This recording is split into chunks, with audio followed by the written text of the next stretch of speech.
नमस्कार विद्यार्थी मित्रांनो, बुद्धिमत्ता चाचणी या इयत्ता 8वीच्या स्कॉलरशिपमधील जो महत्त्वपूर्ण विषय आहे बुद्धिमत्ता या विषयावर आधारित जी घटक आपण पाहतोय त्या घटकातलं दुसरं महत्त्वाचं घटक ते म्हणजे वर्गीकरण। आणि या वर्गीकरण घटकाशी रिलेटेड चौथा आणि शेवटचा जो उपघटक आहे तो म्हणजे वर्णमाला। आपल्या सगळ्यांचाच आवडीचा हा विषय आहे।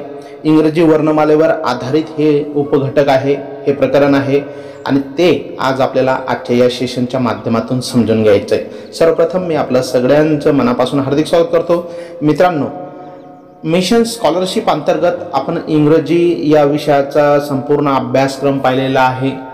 प्रत्येक घटकातील प्रत्येक प्रश्न, नमुना प्रश्न आपण समजून घेतलेले आहेत, त्याच्यावरचे सराव संच तुम्ही सोडवलेले आहेत। त्याचबरोबर दररोज आपण या ठिकाणी ऑनलाईन टेस्ट सुद्धा आपण देत आहात गुगल फॉर्मच्या मदतीने। त्याच्यामध्ये तुम्हाला किती मार्क्स मिळतात हे देखील तुम्ही समजून घेत आहात। माझी सर्व विद्यार्थ्यांना पुन्हा एकदा विनंती असेल मित्रांनो का या सेशन्सवर आधारित ऑनलाईन टेस्टसाठी जे काही लिंक मी शेअर केलेली असेल ग्रुपला ती जरूर तुम्ही सोडवण्याचा आनंद घ्या आणि तुमचा अभ्यास देखील त्या ठिकाणी चांगला होईल मित्रांनो, तुमचा सराव देखील चांगला होईल। त्यासाठी तुम्हाला सगळ्यांना मी मनापासून शुभेच्छा देतो। तुमच्या जास्तीत जास्त मित्रांपर्यंत ती लिंक शेअर करा, जास्तीत जास्त मित्रांना आपल्या स्कॉलरशिपच्या ग्रुप्समध्ये ॲड करा, एवढी माफक अपेक्षा मी आपल्याकडून व्यक्त करतो आणि आजच्या महत्त्वपूर्ण घटकाला सुरुवात करतो। मित्रांनो, उपघटक नंबर 2.4 वर्णमाला इंग्रजी यातल्या काही 3 महत्त्वाच्या गोष्टी आहेत ते आपल्याला समजून घ्यायच्या आहेत। वर्गीकरण करण्यासाठी इंग्रजी अक्षरांचा मालिकेतील क्रमांकाचा विचार होतो। याच्यामध्ये वर्गीकरणासाठी इंग्रजी अक्षरांची मालिका दिलेली असते जी आपण याच्या आधी देखील पाहिलेली। 5-5 अक्षरांच्या 5 गट या ठिकाणी आपल्याला दिलेले असतात मित्रांनो आणि या मालिकांच्या साहाय्याने त्यांच्यावर आधारित प्रश्नांची उत्तरं आपल्याला पर्यायातून शोधून द्यावी लागतात। दुसरा महत्त्वपूर्ण मुद्दा दिलेला आहे, वर्णमाला 5-5च्या गटात असल्यास त्याचे गटातील स्थान विचारात घ्यावे लागते।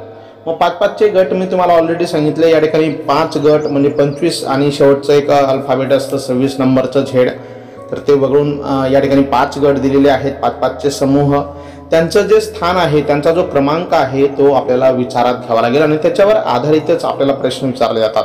तिसरा महत्त्वाचा मुद्दा, दिलेल्या वर्णमालेतील अक्षर गटाचा समूहाचा विचार करावा लागेल। मग दिलेल्या वर्णमालेतले अक्षर गट, त्याचा समूह याचा आपल्याला अभ्यास करावा लागेल, विचार करावा लागेल। चला तर मग हेच आपल्याला या 3 मुद्द्यांचे हे प्रकरण समजून घ्यायचं आहे। याच्यामध्ये काही नमुना प्रश्न दिलेले आहेत जे तुम्हाला स्क्रीनवर दिसत आहेत मित्रांनो। या नमुना प्रश्नांचा आज आपण विचार करणार आहोत। या नमुना प्रश्नांमध्ये सुरुवातीला त्यांनी एक वर्णमाला या ठिकाणी दिलेली आहे 5-5च्या गटामध्ये आणि प्रश्न क्रमांक 1 ते 15 साठी सूचना दिली, गटात न बसणारे पद ओळखा। पहिला प्रश्न दिलेला आहे, 4 पर्याय दिलेले आहेत, BD, दुसरा पर्याय आहे QS, तिसरा SJ आणि VX। आता या 4ही पर्यायांमध्ये गटात न बसणारं पद आपल्याला ओळखायचं आहे मित्रांनो। दिलेल्या वर्णमालेमध्ये दिलेले जे काही वर्णमाला आहे, अक्षरांचा गट आहे, समूह आहे, त्याच्यामध्ये आपल्याला त्यांचं स्थान पाहायचं आहे। आता BD, B 2 नंबरला आहे, D 4 नंबरला, QS मध्ये Q सुद्धा त्या गटातला क्रमांक आपल्याला पाहायचा आहे। QS मध्ये चौथ्या गटामध्ये बघा Q 2 नंबरला आहे आणि S 4 नंबरला आहे। HJ जर विचार केला आपण दुसऱ्या गटात आहे मित्रांनो, H चा 3रा क्रमांक आहे आणि J 5व्या क्रमांकाला आहे आणि VX चौथा जो पद आहे VX हे सुद्धा शेवटच्या गटामध्ये 2 नंबरला V आणि X 4थ्या नंबरला। म्हणजे अशा पद्धतीने जर आपण विचार केला त्यांच्या गटातल्या स्थानावरनं BD, QS आणि VX यांचे जे क्रमांक आहेत ते सारखे 2 आणि 4 नंबर, पण तिसरा जो पर्याय होता HJ याचं स्थान वेगळं आहे 3 आणि 5, म्हणून या ठिकाणी गटात न बसणारं पद हे आपण पर्याय नंबर 3 सांगू शकतो। दुसरा प्रश्न आपण या ठिकाणी पाहणार आहोत, CW, FT, VD आणि KO। या ठिकाणी सुद्धा आपल्याला त्याच वर्णमालेनुसार या ठिकाणी बघा CW म्हणजे Cचं आता सुरुवातीपासून 3 नंबरचं स्थान आहे। याचा जर आपण विचार केला तर मित्रांनो C सुरुवातीपासून जर आपण त्याचा विचार केला त्या वर्णमालेनुसार तर C 3 नंबरचं स्थान आहे आणि Wचं शेवटून 3 नंबरचं स्थान आहे। तसं FT याचा सुद्धा आपण विचार करणार आहोत. एफ सुद्धा सुरुवातीपासून जर विचार केला तर 6 नंबरचा अक्षर आहे आणि टी सुद्धा तिकडनं जर विचार केला आपण शेवटून तर 6 नंबरचा अक्षर आहे. त्या ॲरोनवरनं स्पष्टीकरणामध्ये तुमच्या लक्षात येईल. व्ही डीचा जर विचार केला व्ही आणि डी, यस व्ही जे आहे ते शेवटून येणारं 4 नंबरचं अक्षर आहे मित्रांनो. ॲरोची दिशा बदललेली आहे आणि डी सुद्धा सुरुवातीपासून चौथा असल्यामुळे ॲरोची दिशा बदलली आणि के ओ 11व्या नंबरचे दोन्ही अक्षर आहेत सुरुवातीपासून आणि शेवटीपासून. तर या ठिकाणी बघा ॲरोची दिशा बदललेली आहे ती 3 नंबरच्या ऑप्शनसाठी व्ही डी. म्हणून मित्रांनो इथं तिसरा पर्याय जो आहे तो अक्षरांचा क्रम हा इतरांपेक्षा वेगळा असल्यामुळे आपण 3 नंबरचा पर्याय निवडणार आहोत. तिसरा प्रश्न आपण या ठिकाणी पाहणार आहोत. V W Y F E C T S Q आणि एन एम के या ठिकाणी 3 अक्षरांचा गट दिलेला आहे आणि याच्यामध्ये बघा अल्फाबेट्स 1 नंबरचा आपण स्पष्टीकरणामध्ये पाहू शकतो. व्हीचं स्थान 22 नंबरचं आहे, डब्ल्यूचं 23 आणि 25 वाय. तर याच्यामध्ये बघा 22 आणि 23 मध्ये 1ने वाढ झालेली आणि 23 आणि 25 मध्ये 2ने म्हणजे +1 +2 त्या दोन्ही संख्यांमधला डिफरन्स. एफ ई सी 6, 5, 3 अंक आहेत आणि त्यांचं बघा आता 6 पेक्षा 5 लहान असल्यामुळे मायनस इथं 1 आहे आणि 5 मधून 2 मायनस केल्यानंतर 3 म्हणजे मायनसचे चिन्ह आहेत. टी एस क्यू मध्ये सुद्धा 20, 13 आणि 7व्या स्थानावरती असल्यामुळे -1 आणि -2 आणि त्याच्यानंतर टी एस क्यू इथं 1 minute T S Q T कितव्या स्थानावर आहे जर आपण विचार केला तर यस 20व्या स्थानावर आहे. यस कितव्या स्थानावर आहे तर यसचं जे स्थान आहे ते 18 आहे. यस लक्षात घ्या. आणि क्यू जे आहे Q S T S Q and N M K 13, 13, 11 म्हणजे -1 आणि -2 अशा प्रकारे. म्हणजे जर आपण यांचा विचार केला तर पर्याय नंबर 2, 3 आणि 4 जे आहेत त्यांच्यामध्ये कमी जी आहे ती मायनस दिसतं आपल्याला आणि जो वेगळा पर्याय पहिला जो पर्याय आहे त्याच्यामध्ये प्लस वाढ दिसते एकाने. म्हणजेच काय तर या ठिकाणी आपल्याला सांगता येईल पर्याय क्रमांक 1 हा गटात न बसणारा पर्याय आहे. यस.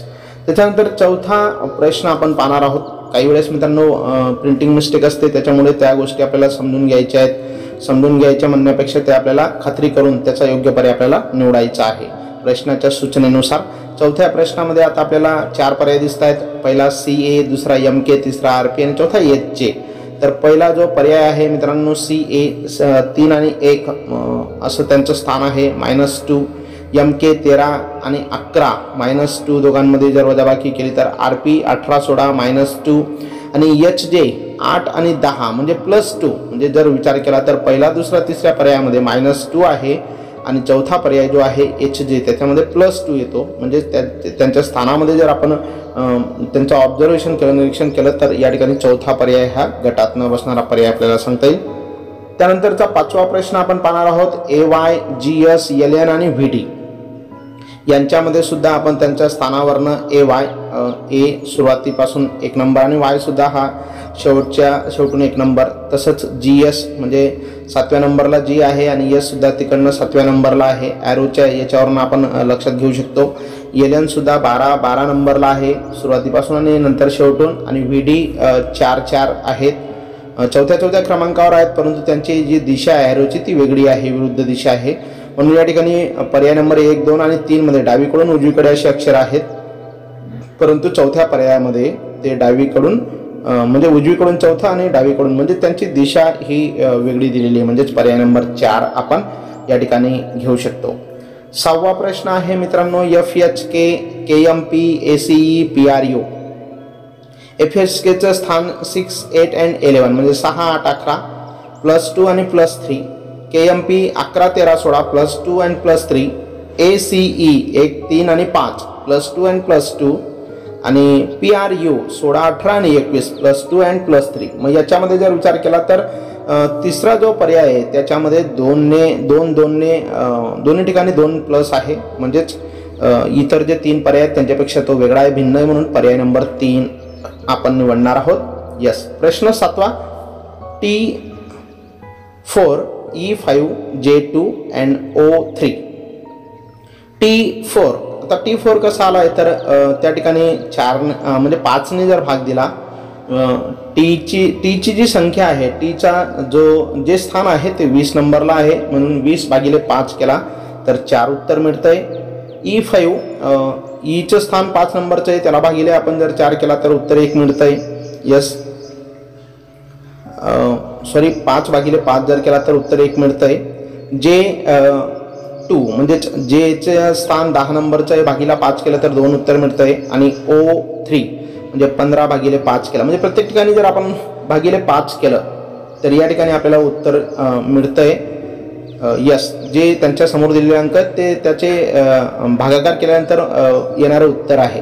परंतु 2 नंबरचा जो ऑप्शन आहे E5 हा चुकीचा आहे, तिथं 1 उत्तर यायला पाहिजे होतं, म्हणून या ठिकाणी गटात न बसणारा पर्याय जो आहे तो पर्याय क्रमांक 2. 8वा प्रश्न आहे ONLK YX VU JIFG आणि EDBA. आता ONLKचं स्थानाबद्दल आपण विचार केला, त्यांची मांडणी अशी करू शकतो 15, 14, 12, 13. त्यांच्यामध्ये बघा 15मधून म्हणजे 15 आणि 14मध्ये -1, 14 आणि 12मध्ये -2 आणि 12 आणि 13मध्ये म्हणजे -1. म्हणजे अशा प्रकारे आपण -1, -2 आणि -1. YXVU याच्यामध्ये पण 25, 24, 22 आणि 21, -1, -2 आणि -1 त्यांच्या स्थानावरनं त्या ठिकाणी वजावाक्य आपल्याला दिसत आहेत.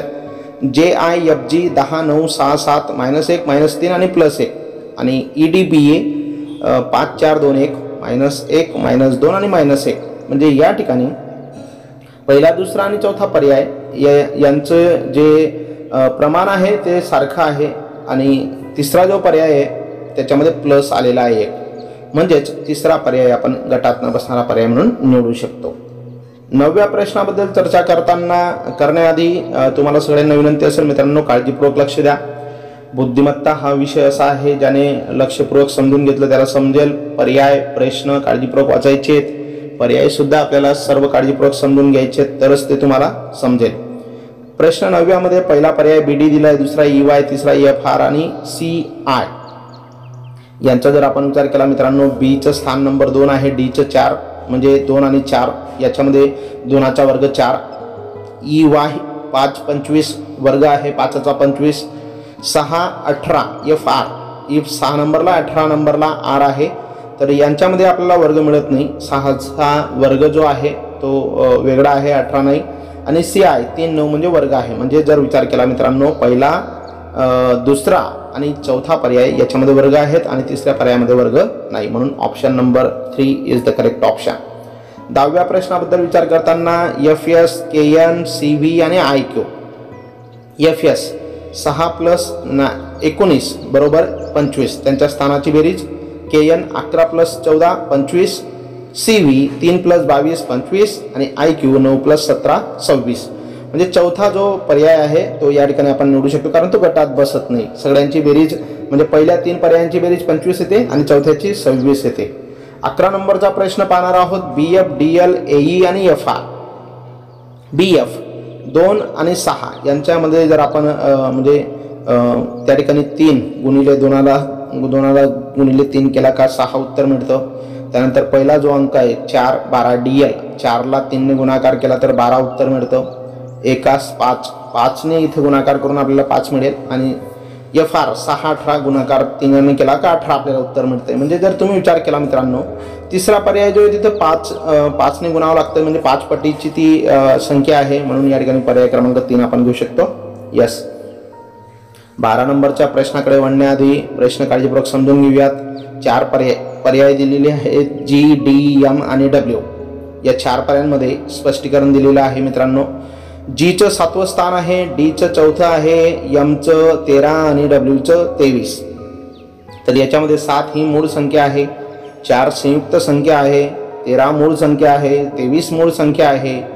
पर्याय क्रमांक 2 आपण, कारण ती संयुक्त संख्या आहे. याच्यासाठी मित्रांनो तुम्ही गणितामध्ये अभ्यासलेलं असेल, मूळ संख्या म्हणजे काय, संयुक्त संख्या. या संख्या तुम्हाला माहीत असल्या पाहिजेत, कारण त्या माहीत असतील तर तुम्हाला त्या ओळखता येतील आणि त्या ठिकाणी योग्य पर्याय सुद्धा तुम्हाला निवडता येईल. 13 नंबरचा प्रश्न आपण पाहणार आहोत. T/D म्हणजे T/D, J, B, Y, F आणि OC असे 4 ऑप्शन आहेत स्पष्टीकरणामध्ये. जर आपण विचार केला तर टीचं स्थान आहे 20 नंबरला आणि डीचं 4 नंबरला भागाकार केला असता आपल्याला 5 उत्तर मिळतं. JB 10/2 5 मिळतं. YF 25/6 is equal to question mark and OC 15/3 5. म्हणजे पहिला, दुसरा आणि चौथ्या पर्यायाचा भागाकार 5 येतोय आणि तिसरा जो पर्याय त्याचा भागाकार 5 येत नाही, म्हणजेच पर्याय नंबर 3 आपण इथं घेऊ शकतो. 14वा प्रश्न मित्रांनो, ECJ, YF, JO आणि TCB. ECJ यांच्यामध्ये त्यांच्या स्थानावरून आपण गुणाकार करणार आहोत. 5 × 3 × 10 150. YE 25/6 is equal to 150. JO 10×15 is equal to 150 आणि TCB 20×3 × 2 120. म्हणजेच पर्याय नंबर 4. या उदाहरणांवरून तुमच्या लक्षात येईल मित्रांनो, त्यांचे जे काही स्थान आहे वर्णमालेतलं त्या स्थानाचं तुम्हाला बेरीज, वजाबाकी, गुणाकार, भागाकार, पट म्हणजे किती पटीने ती मोठी आहे त्यांच्या स्थानावरून तुम्हाला तुमच्या बुद्धिचातुर्याचा उपयोग करून तुम्हाला ते योग्य पर्याय शोधावे लागतील मित्रांनो. 15वा प्रश्न आहे BDH, NPT, KMP आणि OQV. चौथा पर्याय.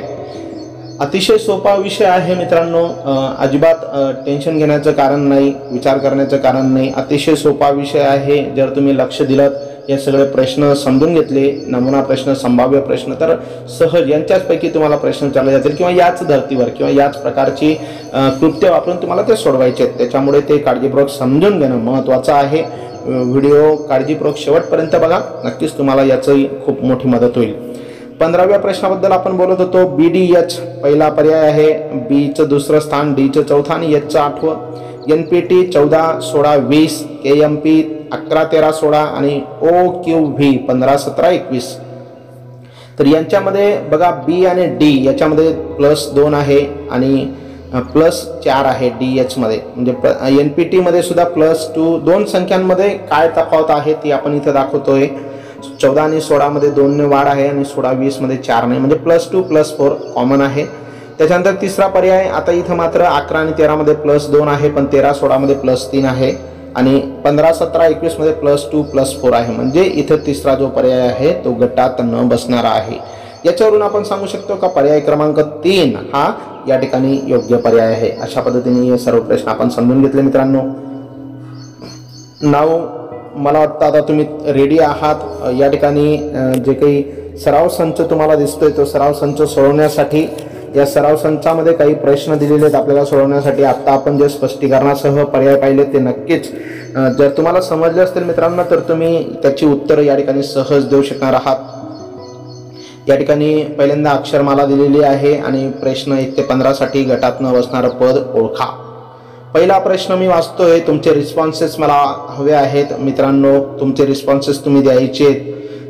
जरी या ठिकाणी व्हिडिओ तुम्ही पाहत असलात तरी चॅट बॉक्समध्ये तुमचे रिस्पॉन्सेस द्या आणि व्हिडिओ तुम्हाला आवडला की नाही, हे प्रकरण तुम्हाला समजलं की नाही, त्या संदर्भात सुद्धा तुम्ही कमेंट बॉक्समध्ये कमेंट टाईप करू शकतात मित्रांनो. नक्कीच याचा तुम्हाला किंवा काही बदल असतील तर नक्कीच मला सुचवा, मला सांगा, जरूर आपण ते सुद्धा करू.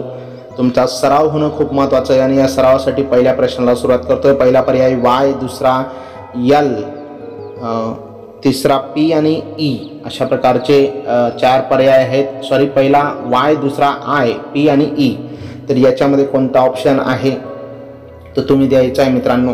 या ठिकाणी प्रश्न तुमच्या समोर दिसत आहेत. या प्रश्नांचा सराव तुम्हाला करायचा आहे मित्रांनो. पहिल्या प्रश्नामध्ये चौथा जो पर्याय आहे E हा गटात न बसणारा आहे. तर तुम्ही त्याची खात्री करा कशा पद्धतीने त्यांच्या स्थानावरून तुम्ही सांगू शकतात मित्रांनो. दुसरा प्रश्न आहे DV, GS, ET आणि LN असे 4 पर्याय आहेत. या 4 पर्यायांमध्ये सुद्धा योग्य पर्याय कोणता असेल तर तो म्हणजे ET नंबर 3 नंबरचा पर्याय. मी तुम्हाला रिस्पॉन्सेस सांगतोय, परंतु तत्पूर्वी तुम्ही व्हिडिओ पॉज करून तुम्ही माझा रिस्पॉन्स ऐकण्याच्या आधी तुम्हाला त्या ठिकाणी त्याचं कशा पद्धतीने गटात न बसणारं पद आहे ते तुम्हाला ओळखायचं आहे. तिसरा प्रश्न, त्यातले पर्याय मी वाचतोय मित्रांनो. पहिला LB, दुसरा HC, तिसरा FD आणि चौथा KA. हा व्हिडिओ असल्यामुळे जास्त लेंदी व्हायला नको म्हणून मी तुम्हाला पर्याय पटापट सांगतोय, पण ते पर्याय का आले त्याचं तुम्हाला विचारपूर्वक ते समजून घ्यायचे मित्रांनो. तिसऱ्या प्रश्नासाठी चौथा पर्याय आहे KA. चौथा प्रश्न आहे Q, पहिला पर्याय, दुसरा N, K आणि S. तर याच्यामध्ये दुसरा जो पर्याय आहे एन हा गटात न बसणारा पर्याय आहे. प्रश्न 5वा 4 पर्याय दिलेत. पहिला SQO JHF TVX आणि MKI. तर याच्यामध्ये मित्रांनो तिसरा जो पर्याय TVX हा गटात न बसणारा पर्याय आहे. 6व्या प्रश्नाकडे आपण वळतोय. 6व्या प्रश्नाला सुरुवात करण्यापूर्वी पुन्हा एकदा विनंती, काळजीपूर्वक लक्ष द्या, समजून घ्या त्याचा पर्याय गटात न बसणारा पर्याय कशा पद्धतीने आला आहे तो सुद्धा शोधून काढण्याचा प्रयत्न करा, जे आपण अगोदरच्या नमुना प्रश्नांमध्ये समजून घेतले त्या पद्धतीने. 6व्या प्रश्नामध्ये पहिला ऑप्शन आहे BC, दुसरा QS, तिसरा EG आणि चौथा KM. तर याच्यामध्ये BC हा पहिला पर्याय आपण गटात न बसणारा पर्याय निवडणार आहोत. त्यानंतर 7वा प्रश्न आहे. 3 अक्षरे या ठिकाणी दिलेले आहेत. पहिल्या पर्यायामध्ये DFH, दुसरा MKI, PRT आणि UWY. तर याच्यामध्ये मित्रांनो MKI हा गटात न बसणारा पर्याय. 8वा प्रश्न RSPQ पहिला गट, दुसरा पर्याय CDAB, तिसरा HIFG आणि चौथा WXVU. तर मित्रांनो चौथ्या प्रश्नामध्ये आता तुम्हाला त्यांच्या स्थानावरून आपल्याला याची निवड करायची आणि चौथाच पर्याय जो आहे तो गटात न बसणारा आहे. 9वा प्रश्न UE, WC, OJ आणि RH असे 4 पर्याय दिलेत, ऑप्शन दिलेत. याच्यामध्ये तिसरा जो ऑप्शन आहे OJ हा गटात न बसणारा आहे. प्रश्न क्रमांक 10 याच्यामध्ये सुद्धा 4 पद दिलेले आहेत. पहिल्या पदामध्ये EHK, दुसरं पद LOR, तिसरं ILP आणि चौथं QTW. याच्यामध्ये 10व्या प्रश्नामध्ये तिसरा जो पर्याय आहे ILP हा गटात न बसणारा आहे. प्रश्न क्रमांक 11 जो तुम्हाला स्क्रीनवर दिसतोय याच्यात सुद्धा 4 पद दिलेली आहेत. PE, OJ, TD आणि OH. याच्यामध्ये मित्रांनो दुसरा जो पर्याय आहे OJ हा गटात न बसणारा आहे. 12 नंबरचा प्रश्न XTP, PLH, MIE आणि CGK 4 पद आहेत आणि या 4 पदांमध्ये चौथं जे पद आहे CGK हे गटात न बसणार आहे. प्रश्न नंबर 13 BJF, FNI, KSO आणि PXT यांच्यामध्ये FNI हा गटात न बसणारा आहे. 14वा प्रश्न आहे JKN, KMP, PRU आणि FHK. याच्यामध्ये JKN हे गटात न बसणारं पद. 15 नंबरचा प्रश्न F/H, L/R, R/X आणि O/T.